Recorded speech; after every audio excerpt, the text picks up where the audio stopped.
Hey there! From the title of the video, you would have already figured out we are going to discuss about the philosophy of Stoicism today. Stoicism is a philosophy which teaches us to face the obstacles in our life, not only face the obstacles, but come out stronger from the obstacles.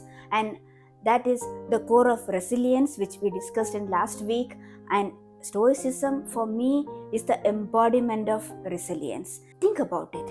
How many times in life we would have felt so let down by the events of life, not getting the expected grade in the exam, a missed promotion, a financial crisis, an illness. All these things makes us feel so powerless and so let down by our own life. And sometimes we dive right into the depression, and it's not anything to be ashamed of. It's a human response to a stressful situation.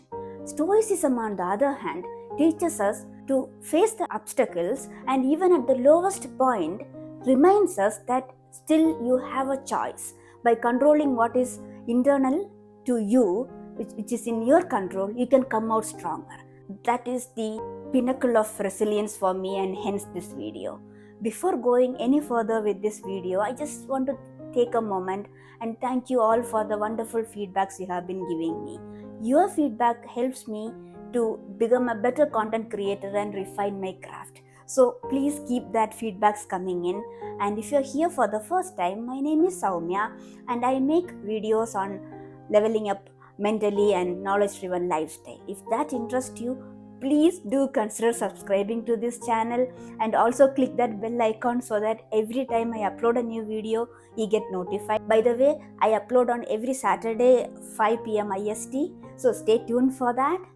And if you have used any Stoic principles in your life, leave your success story in the comment section. That would be a great inspiration for our community here. And if you like the video, remember to give the thumbs up. Without further delay, let's jump right back into the topic.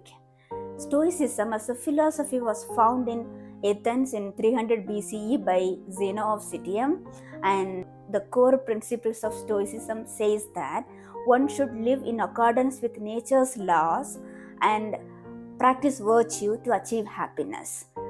Virtue in Stoicism consists of 4 elements. The first element is courage, and the second element is self-discipline or temperance, and the third element is justice, and the fourth one is wisdom.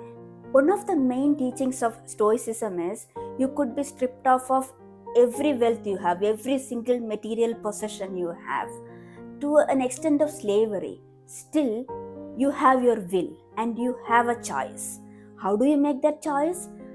You make the choice by being acutely aware of what is in your control, that is the internal factors, and what is not in your control, the external factors.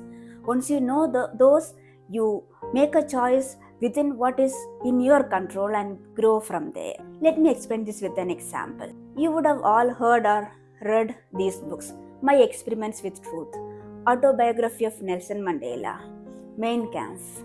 Wonder what is common between all these books? Well, all these books were written in prison. Let's take an example close home, Mahatma Gandhi. When he was imprisoned by British people, he did not buckle under the pressure of being in prison. He was aware what is in his control. His time and his mental faculties are in control, and he put those in good use and created this wonderful book of wisdom called My Experiments with Truth. For that matter, as I was researching, I got to know an interesting fact that there is an entire genre of literature called prison literature. There were so many great souls who were practicing Stoicism knowingly or unknowingly. The modern day Stoicism, as we know it, has been greatly contributed by 3 legendary philosophers. One is an emperor, another is an advisor to an emperor, and third is a slave. See the stark difference of life here: an emperor and a slave. But all 3 of them were the great teachers of Stoic philosophy. Let's go one by one. First, Marcus Aurelius. He was an emperor of Rome. As an emperor, he could have had any kind of abundance he wished for. Still, he lived a life of temperance and dedicated a good amount of time in reflecting on Stoic philosophies and being a great teacher of Stoicism. I want to read out one of the favorite quote of Marcus Aurelius to you. I don't want to put it in my words and corrupt the philosophy. Let me read it out to you. The mind adapts and converts to its own purposes the obstacles to our acting. The impediments to action advances the action. What stands in the way becomes a way. The mic drop moment. That is all I want you to take away from this entire video. Obstacle is the way. This is, by the way, a title of a book as well, written by Ryan Holiday. He is a avid follower of Stoic philosophy, and he has written so many books on Stoicism. We know now where it comes from. It comes from Marcus Aurelius. And second is Seneca. Seneca was a wealthy man and advisor to Emperor Nero. And one of the saying from Seneca is that let wealth enter your home, not to your heart.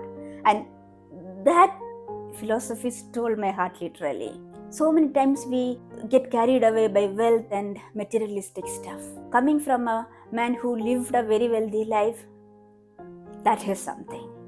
And the third one is the most interesting teacher of Stoic philosophy, Epictetus. Epictetus was born a slave and he also had a disability. Some historians say that his disability was due to the abuse he endured as a child in slavery, and some historians say that he is born disabled. In short, he walks with a limp. His works has been a great inspiration to military and other law enforcement folks who work in adverse conditions. One of the saying from Epictetus, again I will read it to you. Sickness is an impediment to the body, not to the will. Lameness can be an impediment to leg. Everything is an impediment to something, but not to you. See the detachment? You are not the body. You still have your will. That is the level of endurance and detachment Epictetus followed. And as we discuss about Epictetus, I couldn't help but bring up the topic of Vice Admiral James Stockdale.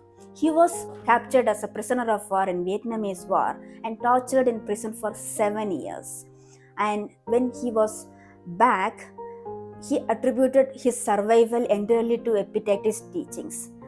He even said when he was ejecting from his flight, since his flight collapsed, he literally told himself, well, I am exiting the era of technology and entering the era of Epictetus. Stoicism is such a philosophy which teaches us to be prepared and be resilient and tough to face the adversities of life. If you are a kind of person who want to be prepared for the obstacles life throw at you and make the best use of those obstacles, Stoicism is your go-to philosophy. I know I have only dabbled upon some principles of Stoicism and it is just a start.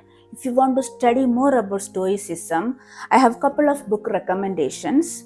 First is The Meditations by Marcus Aurelius. And this is basically the translations from the Emperor's Diary. And the second one is Letters from Stoic by Seneca. This is the letters he wrote to his students and which is again translated. And third one, I don't have it with me, is the Discourses by Epictetus. That is again written by one of his students as he taught him. And if you want to read further on Stoic philosophies, as I said earlier, Ryan Holiday is a writer who writes extensively about Stoicism, and I have a bunch of books from him. This is the one we discussed earlier, The Obstacle is the Way. And then we have Daily Stoic, Ego is the Enemy, Discipline is the Destiny. All of these are wonderful reads if you want to learn more about Stoicism.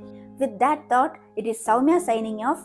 Before I go, I once again want to request you to give a thumbs up to this video and subscribe to this channel. And until next time, stay happy and be mindful. Bye.